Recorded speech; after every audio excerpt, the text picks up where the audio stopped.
Кыргызстан өз эгемендүүлүгүнө ээ болгонуна быйыл 33 жыл болду. Ал эми Кара Кыргыз автономиялуу облусунун түзүлгөнүнө 100 жыл толду.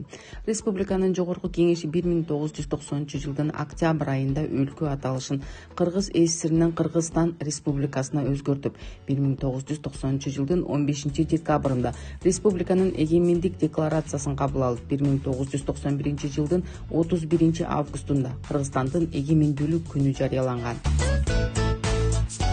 Тарыхка кайрыла турган болсок, 1990 жылдын 14 декабрында Кыргыз ССРинин жогорку кеңешинин 12 чакырылышында айтылуу легендарлуу парламент Кыргыз ССРинин мамлекеттик бийлигин органдар системасын кайра уюштуруу, Кыргыз ССРинин башкаруу системасын өзгөртүүлөрдү жана конституцияга толуктоолорду киргизүү мыйзамын кабыл алат.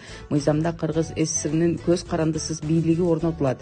15 августта Кыргыз ССРинин жогорку кеңеши Кыргыз Республикасынын мамлекеттик эгемендүүлүгү жөнүндө декларациясын кабыл алат. Эгемендүүлүк майрамы Кыргызстан үчүн эң маанилүү негизги майрамдардын бири. Бул күн биздин эркиндигибиздин, өз алдынчалыгыбыздын, өлкө катары, эл катары биримдигибиздин символу.